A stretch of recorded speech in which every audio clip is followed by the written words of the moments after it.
Dialog Atma.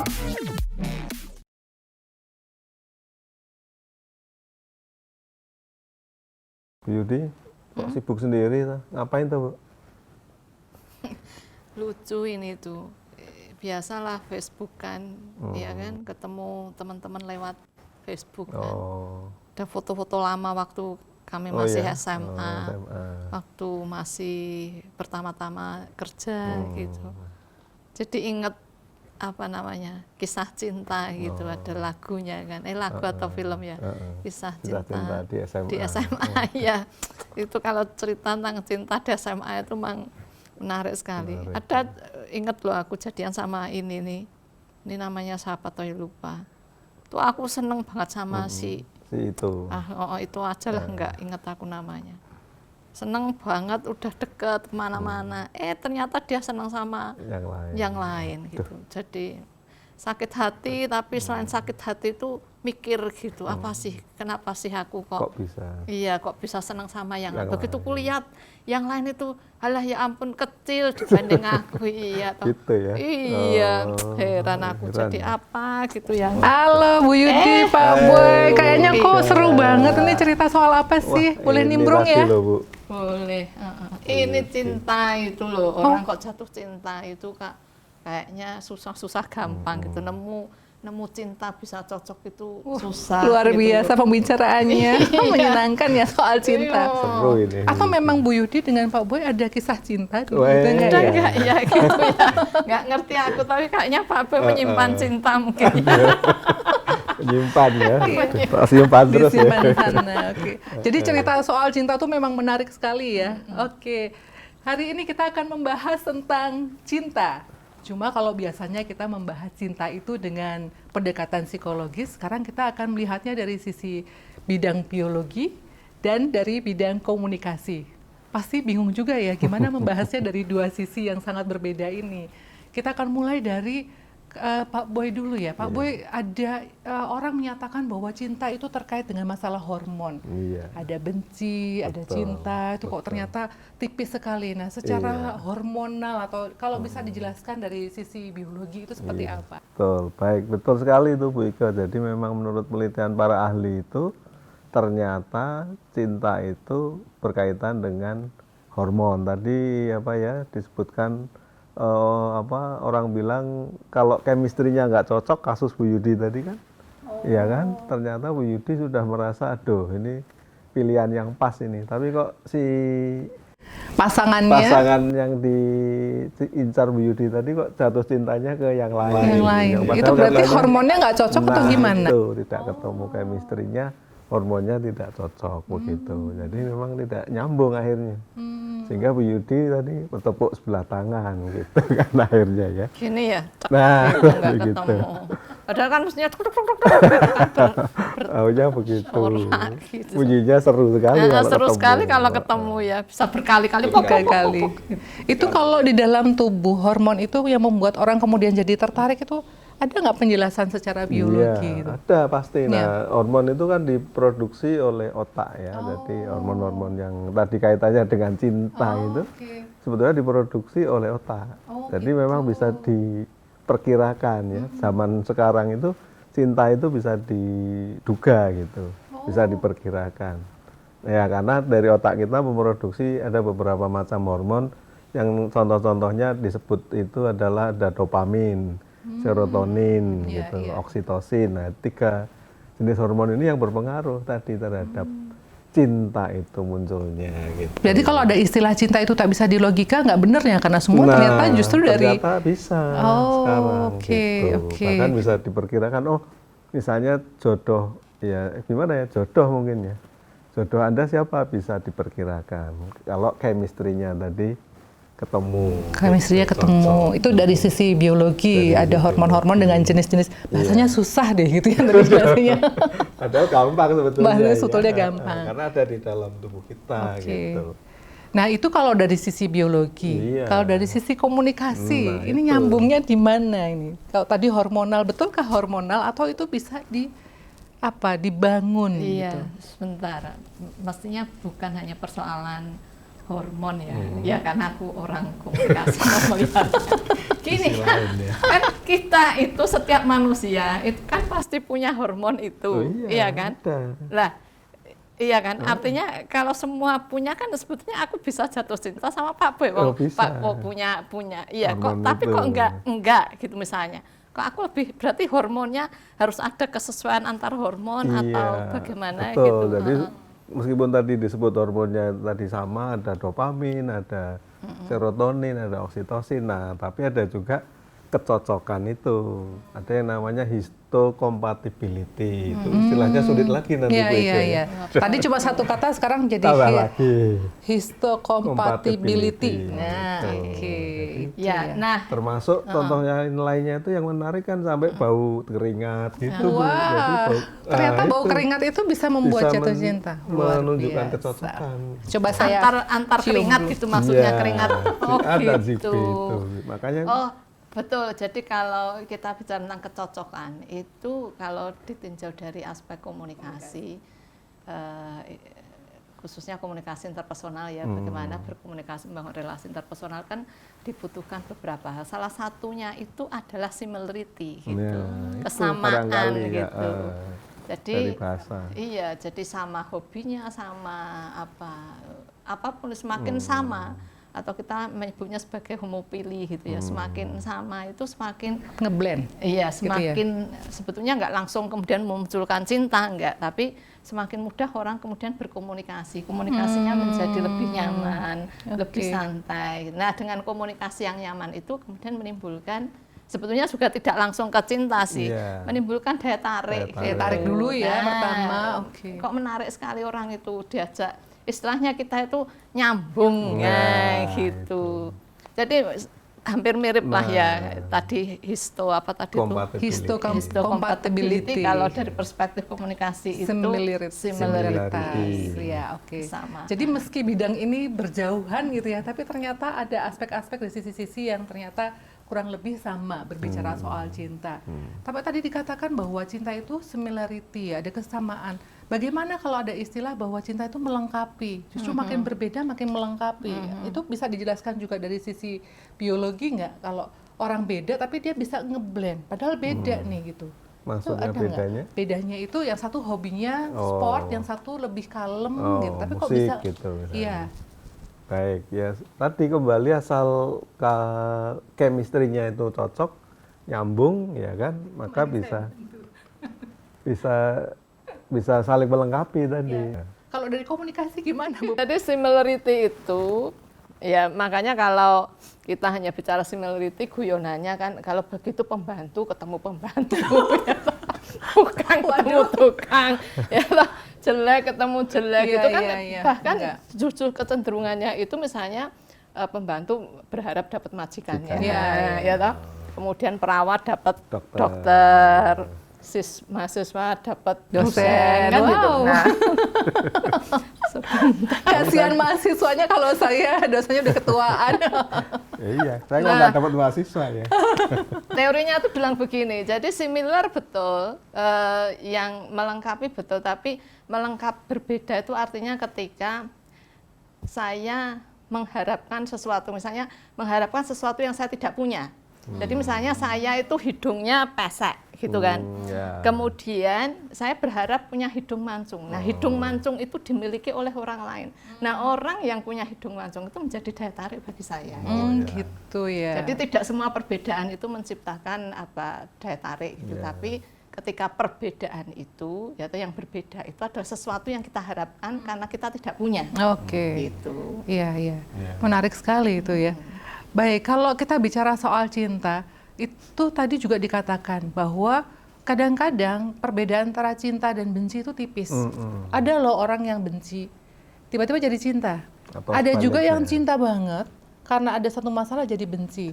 Ini kalau secara biologi, adakah sesuatu yang mempengaruhi gitu ya? Apa dasarnya itu? Kira-kira seperti apa? Ya tetap tadi kembali ke chemistry tadi. Karena memang betul sekali bahwa kalau senyawa kimia ini kan punya dampak negatif juga. Oh salah. gitu ya? Iya. Kesetrum gitu. Ya mirip-mirip gitu. Iya. Jadi kalau berlebihan, produksi hormonnya ini berlebihan. Misalnya serotonin tadi berlebihan, nah justru menjadi negatif. Bisa menimbulkan benci, bisa menimbulkan apa itu istilahnya cemburu. Nah gitu. Baru misalnya ngobrol-ngobrol sama temannya, misalnya istrinya atau suaminya datang mukul gitu tahu-tahu. Padahal ya itu karena saking produksi hormonnya berlebihan, saking cintanya tadi justru menimbulkan begitu. Begitu. Atau kalau putus cinta, tadi misalnya Bu Yudi waktu itu diputus atau tidak diterima oleh sang cowoknya tadi, mungkin apa minum bacon enggak ya Bu ya? Buktinya masih hidup. Nggak boleh bilang merek Pak. Speed gitu ya. Nah itu, jadi maksudnya kadang-kadang, atau kalau cowok misalnya mabuk gitu, tiba-tiba diputus ceweknya mabuk gitu ya kan, minum-minum gitu. Nah itu karena sudah berlebihan produksi hormonnya, tapi tidak nyambung dengan calon atau si pasangan itu. Nah itu bisa berbahayanya begitu. Jadi secara ilmiah pun bisa dijelaskan ya untuk aspek ini ya, luar biasa. Gitu, luar biasa. Iya, Makanya belajar biologi. Iya, saya kayaknya perlu belajar banyak nih dari Pak Boy. Berarti ada begini. Kalau begitu kita boleh bilang ya kalau orang jatuh cinta berarti ada admire di situ ya. Tapi banyak hal yang kemudian dikaitkan dengan unsur seks. Ya, ujung-ujungnya kemudian sampai ke sana. Nanti kalau sudah hamil di luar nikah dan seterusnya ditinggal gitu. Berarti ada desire di situ. Nah, ini apakah memang begitu ya pergerakannya? Apakah nanti akan berujung ke aspek itu? Setelah itu lalu bagaimana gitu kalau dari aspek biologi? Iya sama, jadi ada tahapannya juga ya. Tadi kan cinta itu tadi pertama kan atraktif, tertarik dulu gitu ya. Tertarik, tadi hidung mancung, menarik gitu kan. Nah lalu nanti dilihat lagi aspek yang lain, apa melihat fisiknya, bodinya gitu misalnya. Lebih menarik lagi gitu, bodinya kok six pack gitu, bukan 6 months gitu. 6 months. Terus itu mempengaruhi sesuatu sehingga menimbulkan efek gerakan lalu seksual sampai ke situ gitu. Tadi, daya tarik seksual. Jadi memang tahapannya menuju ke sana. Hormon itu juga nanti mengarahkan ke sana. Arahnya tetap ke sana ya. Karena secara biologis kan itu ke arah reproduksi ya. Akhirnya ujungnya pada kan reproduksi. Menuju ke seksual ya. Lalu terjadi misalnya ditinggal itu sebenarnya kan bukan biologi ya. Tapi mungkin sudah. Berarti Bu Yudi nanti yang menjelaskan ya kenapa ditinggal. Psikologis atau komunikatif tadi gitu kok ditinggal setelah tadi terjadi hamil di luar nikah misalnya terus ditinggal gitu ya. Tadi berarti yang diceritakan sama Pak Boy tentang cinta ke benci ke cinta itu juga ada pengaruh hormonalnya.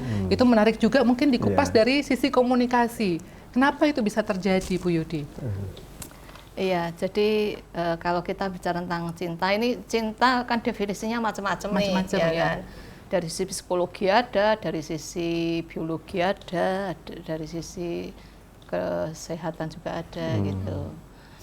Jadi kalau cinta dalam konteks dari sisi dalam konteks komunikasi ya, cinta itu pun dibagi-bagi gitu, ya kan? Ada tipe-tipenya cinta yang bersifat antara cinta dalam keluarga, misalnya orang tua dengan anak, ibu dengan anak, cinta dalam artian pertemanan gitu. Tapi yang ada lagi adalah cinta dalam artian romance atau romantik ya. Maka kalau sebuah relasi interpersonal itu diikat oleh adanya romantik, cinta yang sifatnya romantik ya kan, itu ya akhirnya menjadi yang namanya romantic relationship. Nah, cirinya apa, pembedanya dibanding dengan tipe-tipe relasi interpersonal yang lain? Itu dicirikan salah satu yang paling penting adalah ya ada yang tadi disebut Bu Ika tadi, ada desire. Kalau di sini disebutnya sebagai sexuality atau sexual attractiveness gitu. Nah, daya tarik seksual gitu. Itu pembedanya di situ. Kemudian yang kedua ada pembeda yang kedua, tapi pembeda utamanya adalah itu. Pembeda yang kedua adalah kalau kita bicara tentang romantic relationship itu adalah unsur attachment-nya itu. Jadi pengennya mau Kemana-mana bareng gitu toh. Kalau dalam bahasa bapak saya dulu tuh runtang-runtung. Kalau orangnya ada gambar loro blonyo gitu ya. Kalau zaman dulu tuh kalau sudah runtang-runtung itu ya harus jadi manten gitu, harus married gitu. Menikah. Iya, karena masyarakat melihatnya kan ini sudah runtang-runtung kok jebul nggak jadi kan gitu.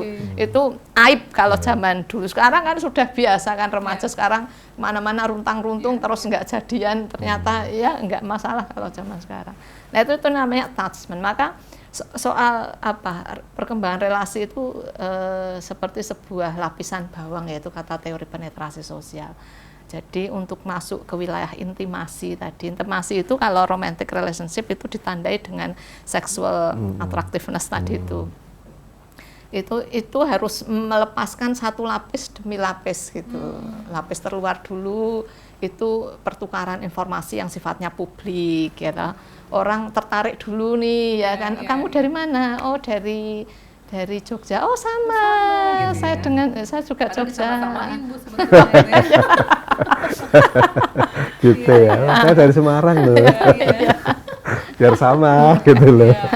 Ya itu kan lapis yang ke dalam lagi sampai kemudian menuju ke intimasi itu ya informasi yang dipertukarkan itu sudah informasi yang bersifat privat yang tidak semua orang akan dia ceritakan ya, dianggap sebagai sesuatu yang pribadi. Yang masuk kategori pribadi itu misalnya informasi tentang ya beda-beda kalau itu gitu, sangat personal karena kalau saya menganggap bahwa menyebutkan usia bagi saya belum tentu itu privat buat orang lain gitu. Jadi Bu Yudi nggak mau ya usianya diketahui orang. Masih muda lah, nggak usah diketahui, orang sudah nganggap masih muda ya. Jadi apa yang dimaksud dengan publik dan privat itu sangat tergantung pada individunya. Perbedaan individu membuat berbeda. Misal begini, apa yang sering kalau dipercakapkan itu bertanya tentang anak gitu, anakmu kalau kita ketemu dengan teman lama itu kan pertanyaannya wajar bagi kita, anakmu berapa gitu. Itu kita ya, dan kita bebas mengatakan itu dianggap sebagai informasi publik gitu.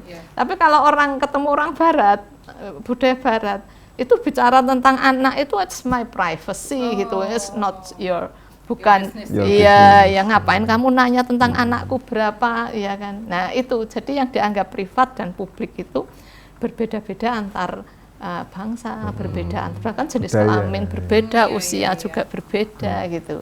Nah jadi ketika yang kuncinya adalah ketika sebuah perbincangan atau komunikasi antar dua orang itu, karena konteksnya komunikasi interpersonal, misalnya dua orang itu sudah mempertukarkan persoalan privat, yaitu sudah masuk ke relasi yang personal gitu ya, relasi pribadi.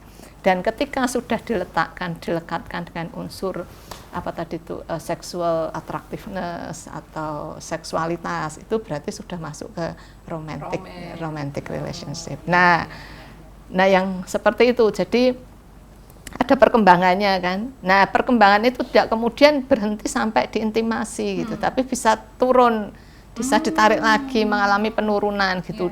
Jadi dari mulai kita tidak kenal, makin lama makin dekat tapi nanti bisa dari dekat sekali kembali ke tidak dekat lagi. Itu memang jadi dinamis gitu ya. Jadi gitu. Jadi dan itu dianggap sebagai sesuatu yang natural gitu. Jadi tidak heran bahwa kemudian kok dulu erat sekali, sekarang kemudian renggang, itu sebetulnya ya natural gitu, memang ada kemungkinan begitu ya. Ada juga yang depenetrasinya itu karena kematian misalnya, itu kan sebetulnya juga berhenti relasinya kan, mengalami kemunduran kan, ketika mengalami sakit itu kualitas relasinya pasti sudah mengalami kemunduran juga, mundur gitu. Jadi ya kalau habis cinta kemudian benci ya wajar gitu, menurut wajar aja gitu kan, nggak ada yang abadi kan gitu dalam bahkan cinta. Nah kalau bicara tentang cinta juga kalau teori-teori komunikasi banyak ya, misalnya bagaimana mempertahankan cinta, misalnya atau kenapa yang dulu cinta sekarang enggak gitu. Misalnya nih kita tinjau dari teori pertukaran sosial. Wah, ini kok teorinya banyak ya. Ternyata ya. Iya, teori. Ini yang menarik sekali teori pertukaran sosial itu. Jadi misalnya gini, ketika kita pertama kali ketemu, misalnya saya dengan Pak Bo waktu masih muda gitu kan, kan. Ya, kalau sudah cinta kan tadi itu tai kucing ya, yang betul bukan tai kambing. Rasa coklat. Itu kan artinya apa? Ekspektasi saya terhadap relasi ini rendah, nggak apa-apa lah, nggak apa-apa gitu. Aku nggak punya apa-apa loh, nggak apa-apa, karena itu cinta gitu. Tapi begitu itu bisa berubah gitu ekspektasi saya terhadap relasi ini. Bisa jadi kemudian yang dulu nggak apa-apa, misalnya naik motor gitu, nggak apa-apa naik motor. Berubah bisa suatu ketika karena kondisi ekonominya baik, saya menuntutnya sudah nggak motor lagi gitu, menuntutnya mobil ya kan. Nanti naik lagi, umumnya ekspektasi itu menaik bukan menurun pada umumnya ya kan. Termasuk apa daya tarik fisik kan. Dulu kalau masih seneng-senengnya gitu kan, aku mau apa gitu, lah nggak apa-apa gitu.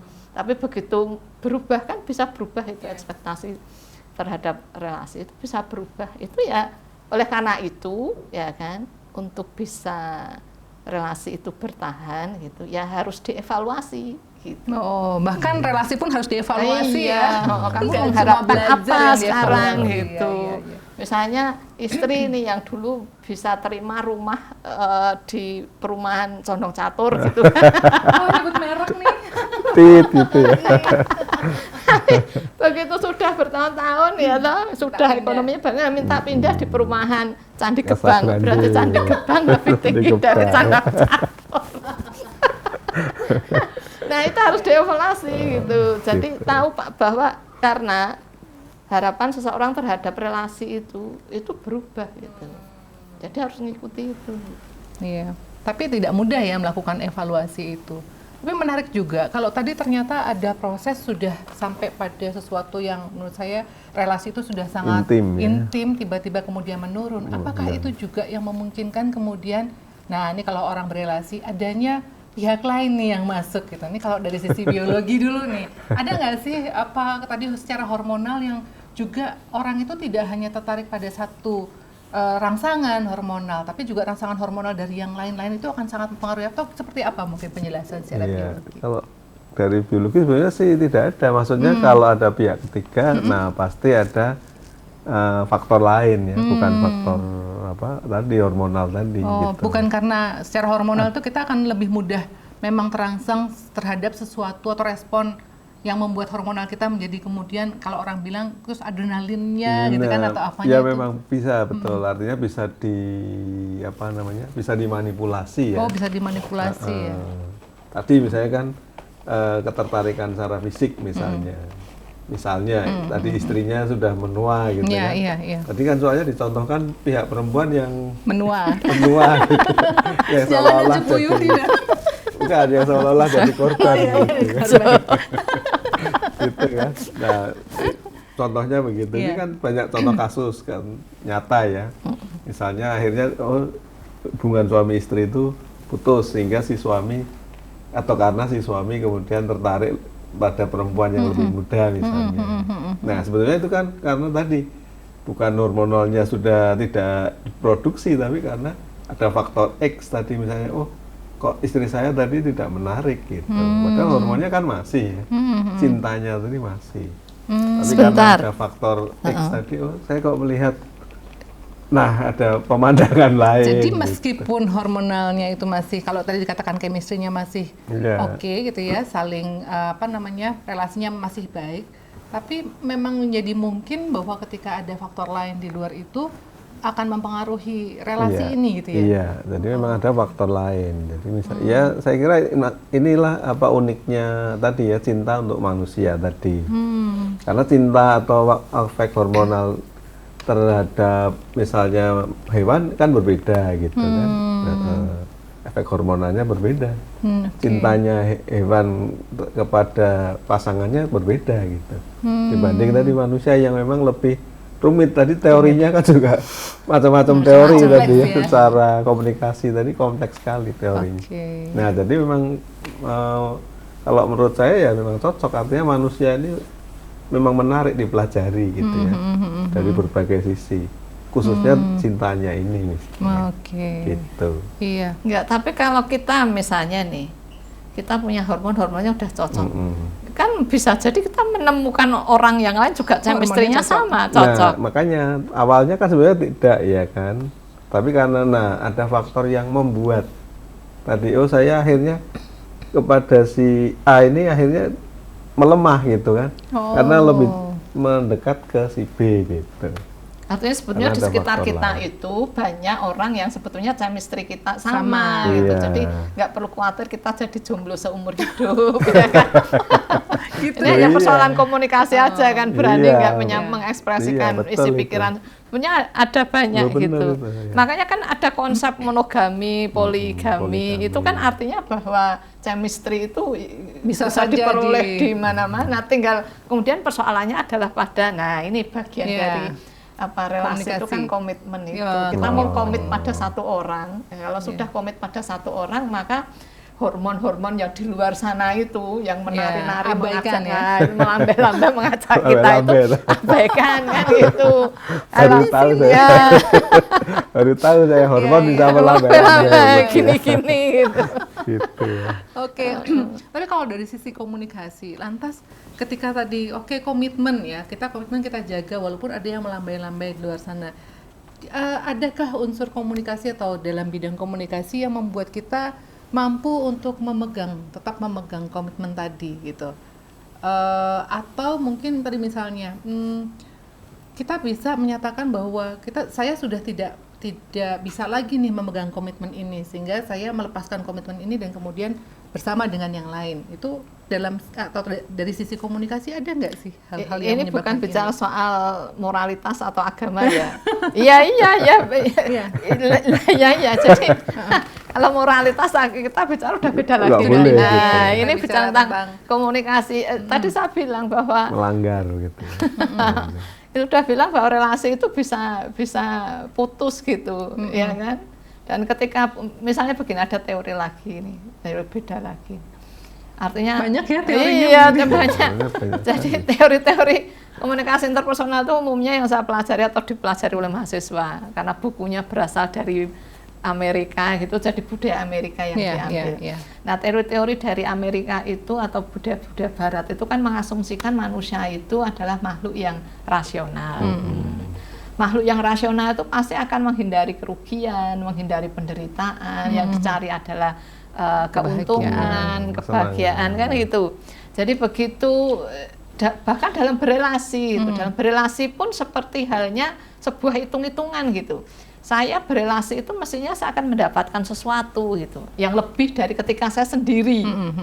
Kalau saya sendiri saya itu bisa mendapatkan A, maka kalau saya berelasi mestinya saya dapat yang lebih dari A.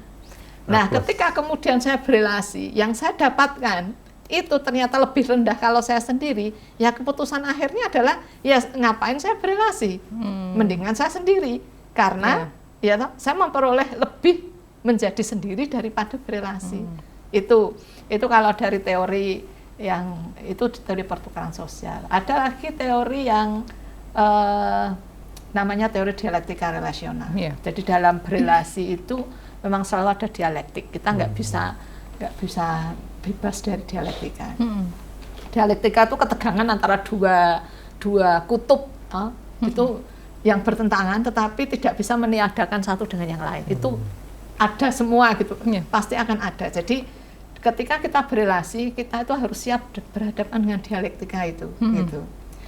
Dialektika itu pasti bikin kita stres, bisa kita tegang. Nah, kalau pengen tidak tegang, tidak stres, ya nggak usah berelasi. Gitu. Kalau kita berelasi, kita harus siap dengan resiko bahwa kita akan Jadi berhadapan dengan stres. dialektika. Relasi tapi malah diskusi Dialektika terus. gitu ya. Tapi kenapa kemudian relasi bisa ada yang bagus sampai kakek nenek gitu? Karena distress. Dialektika itu dikelola dengan baik gitu. Ada cara-caranya mengelolanya gitu. Ini di bahasan yang lain nanti bahasan tentunya lain, ya. itu teori yang Mengelola lain. dialektika di dalam relasi intim gitu ya. Oke. Tapi ada yang menarik nih Bu. Tadi Bu Yudi selalu menjelaskan hal-hal yang sifatnya rasional. Tapi sering kali ditemukan orang ketika jatuh cinta itu tidak rasional. Kenapa? Karena tadi harapannya ketika kita berrelasi sama orang kita mendapatkan sesuatu lebih dari yang sudah kita dapatkan. Tapi kenyataannya enggak. Semua unsur kalau mau dilihat secara realitas itu orang itu semua di bawah kita misalnya dari banyak aspek. Dari aspek misalnya kalau kita bilang status gitu ya, materi, pendidikan dan sebagainya. Tapi orang itu ada yang kemudian berusaha sekuat tenaga mendapatkan orang itu. Padahal tidak ada sesuatu yang perlu, orang mungkin berpikir tidak ada yang perlu diperjuangkan dari orang ini. Apa sih yang menyebabkan itu?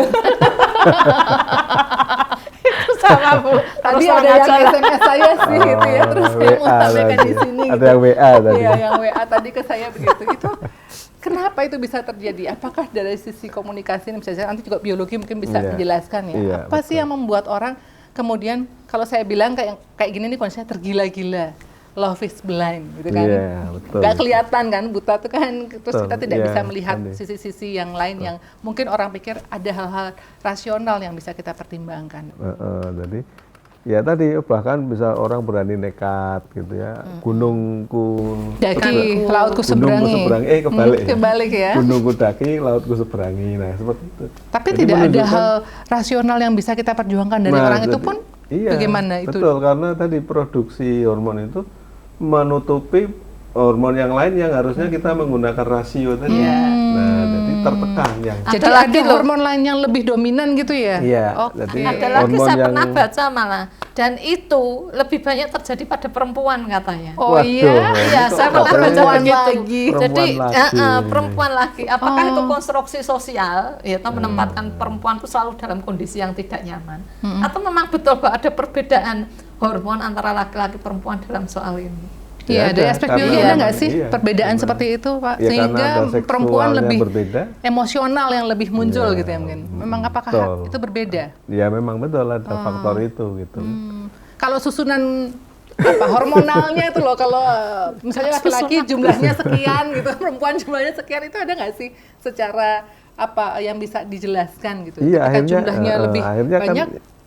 Iya, akhirnya ke situ. Karena ada perbedaan tadi ya. Perbedaan seksual itu juga menunjukkan kan perbedaan hormonal ya. Oh gitu. Jadi betulkah kalau disebutkan perempuan lebih emosional dalam memutuskan segala sesuatunya? Nah, Gitu ya? teorinya mengatakan begitu Oh gitu. Kan. gitu. Wah, gawat juga nih ya Bu Yudi. Kita memutuskan secara Artinya emosional. berarti kalau dari perspektif biologi soal perempuan emosional tuh ada buktinya ya. Kalau dari perspektif sosiologi itu konstruksi sosial loh. Perempuan itu lebih emosional, laki-laki lebih rasional. Betul. Iya, maksudnya perbedaannya sebenarnya sih tipis ya secara biologi tadi ya, hormonalnya. Tapi mungkin tadi saya katakan cinta manusia ini menjadi kompleks karena ada faktor-faktor lain. Gitu kan. Tadi ada faktor budaya, tadi kan faktor apa tadi untung rugi. Nah, hitungan-hitungan seperti itu yang berpengaruh. Yang akhirnya Tetap faktor eksternal itu mempengaruhi, Nah, walaupun betul. ada faktor internal Iya, di dalam aspek apa ya secara biologis yang memang itu kemudian mempengaruhi. Ternyata faktor eksternal ini menjadi Juga punya pengaruh yang berpengaruh cukup juga. kuat gitu ya Iya, untuk itu. betul gitu. sekali. Ya. Oke, Bu Yudi, bagaimana kalau dari si Bu Yudi? Kalau ada orang yang benar-benar Gini. padahal nggak rasional loh itu kalau mau dipikir-pikir gitu. Itu perseptual ya. Ya toh, Bu, iya, iya. Bu Ika bilang itu nggak rasional, itu ngapain? Misalnya gini, saya kasih contoh kasus ini kasus nyata. Karena ada mahasiswa. Siapa, Bu? Mahasiswa. Oh, Mahasiswa itu Mahasiswa kalau bimbingan hati-hati ya. bimbingan skripsi itu kadang-kadang Iya. bukan skripsinya yang diceritakan, Oh. tetapi yang pribadinya. lain-lain. Ya. Iya, Dia iya. cerita begini, dia punya pacar. Kemudian pacarnya itu sering mukulin. Wah, serem. Nggak lagi KDRT tapi KD apa kekerasan dalam KD pacar. berpacaran. Sering mukulin ya. Iya. Kadang-kadang datang ke tempat saya tuh ada kelihatan lebamnya, sehingga aku tanya itu ngapain. Kemudian seolah-olah itu, tapi dia itu tetap bertahan dengan itu, dengan relasi itu. Saya bilang, apa yang kamu cari dari pacarmu itu? Udah KDRT begitu ada kekerasan gitu. Kita bisa saja menganggap bahwa ini mahasiswa nggak rasional, cintamu buta kan bisa. Tapi tunggu dulu gitu. Teori ini mengatakan begini, coba cek dulu betul nggak bahwa nggak ada sesuatu pun yang diperoleh dari relasi itu. Gitu. Misalnya nih, misal zaman sekarang itu kalau remaja belum punya, artinya label jomblo itu kayaknya menjadi tekanan sosial ya kan? Tekanan sosial loh jomblo itu sama. Kan ada quality jomblo, Bu. Nah, label yang tidak, itu kan sebuah label yang tidak menguntungkan, sehingga kemudian ketika dia berelasi, apapun kualitas relasi itu, relasinya tetap labelnya tetap lebih tinggi daripada menjadi jomblo kan. Gitu. Jadi menjadi punya pasangan atau berpasangan itu lebih tinggi posisinya ketimbang dia sendiri. Berarti di status ya. Jadi yang dia dapatkan benefit dari relasi itu adalah statusnya gitu. Betul, sama seperti perempuan jadi janda misalnya. Ya kan? Janda kembang gitu ya. Iya, mikir kan orang janda itu label di masyarakat apalagi pedesaan itu kan nggak bagus. Nah, daripada saya mendapat label tekanan sosial yang lebih gede, ya sudah saya bertahan dengan relasi perkawinan saya walaupun itu seperti apa, tetap kalau di teori ini tetap relevan gitu loh, tetap ada hitung-hitungannya, bener nggak sih dia nggak memperoleh apapun dari relasi itu, pasti ada ketika orang mempertahankan relasi itu. Oke. Jadi kalau kita urai sebetulnya relasi yang menurut kita itu tidak rasional gitu untuk dipertahankan, sebetulnya tetap ada unsur walaupun sedikit itu ada sesuatu yang memang punya nilai buat seseorang salah satu dari mereka gitu ya. Dibanding kalau dia tidak berelasi, jadi pilihannya tetap berelasi. Hebat sekali ya ini yang betul-betul mempertahankan hanya karena satu tadi. Kalau saya mendingan saya tinggalin satu, ambil yang banyak gitu ya. Makanya saya tuh enggak suka menanya-nanyain orang kamu kapan married, itu menurut saya pertanyaan yang tidak perlu gitu. Itu tekanan gitu. Oh itu tekanan ya. Sepertinya pengalaman pribadi nih ya. Karena begitu menjiwai. Oke. Baik, sekarang kalau hal-hal yang memungkinkan kita untuk tetap mempertahankan relasi kita nih gitu, supaya kalau tadi dikatakan bahwa relasi itu bisa decline, yang membuat kita terus-menerus bisa menciptakan supaya relasi itu punya bermakna, tetap ada daya tarik yang terus ada, itu kira-kira apa ya dari sisi biologi ini apakah harus olahraga bareng gitu ya biar fit bareng, biar six pack bareng gitu, atau gimana nih Pak Bos? Iya, kalau dari sisi biologi ya sebetulnya tadi menjaga chemistry-nya itu harus di compatibility-nya tadi kembali di depan tadi, compatibility-nya harus dipertahankan, kesetiaannya di situ, compatible ya, similarities tadi. Jadi harus tetap dijaga meskipun tadi cinta itu kompleks, ada pengaruh-pengaruh lain di luar, di sekitar pasangan itu gitu kan, banyak kan penggoda-penggoda gitu sekali. Faktornya ya apalagi zaman now gitu, macam-macam gitu. Betul. Katanya kan perangkat yang kita punya itu mendekatkan yang jauh dan menjauhkan yang dekat gitu ya. Itu kan bahaya itu. Bahaya, gitu. Betul. Jadi makanya tetap harus dijaga itu. Ya memang biologi sendiri tidak bisa, artinya ya hanya tadi sekedar hormon gitu kan. Hanya tapi sekedar mungkin, menjelaskan komposisinya begini gitu ya, tapi tidak bisa diolah. Faktor lain maksudnya secara sosial, komunikasi gitu ya. Nggak bisa ya suntik hormon yang membuat orang tetap setia gitu. Pasangan saya suntik dia biar tetap setia, itu nggak ada ya? Kayaknya belum ada itu. Belum ada, nah ini bisa jadi temuan baru. Tolong Pak Boy dicarikan ya. Oke ya. Baik, itu memang. Jadi memang artinya memang tidak semata-mata bisa dijawab secara biologi gitu ya. Ini dijawab dengan komunikasi bisa nggak, Bu Yudi? Coba bisa, gimana caranya? Tergantung pakai teori yang mana dulu. Waduh, ini teorinya banyak sekali ya. Coba simpanannya dikeluarkan. Teori yang mana? Karena jawabannya bisa beda ketika kita menggunakan teori yang berbeda gitu.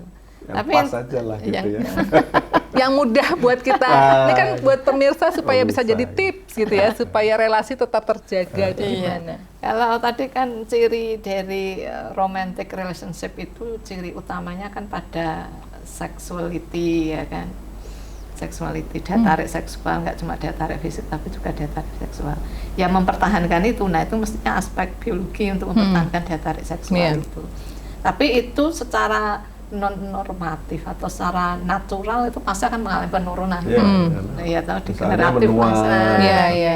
Maka kemudian faktor lain yang harus dipertahankan. Kalau dari situ sudah nggak bisa dipertahankan, faktor lain adalah attachment-nya itu. Ya kita buat selalu bersama, banyak bersama gitu. Walaupun mungkin anak-anaknya sudah banyak gitu ya, tetap usahakan attachment gitu, selalu bersama. Yang berikutnya lagi adalah juga itu tadi komitmen. Gitu. Kalau sudah komit, aku nggak akan dengan siapapun, hanya dengan kamu seumur hidupku, seperti yang janji nikah kita kan gitu. Kita janji nikah kita semua. Itu kalau kita pertahankan betul ya, relasi bisa jalan sampai. Itulah yang tertulis, tetap tertulis. Tetap tertulis ya. Iya, tetap ya. Jangan berubah menjadi tidak, itu judul lagu lagi tuh.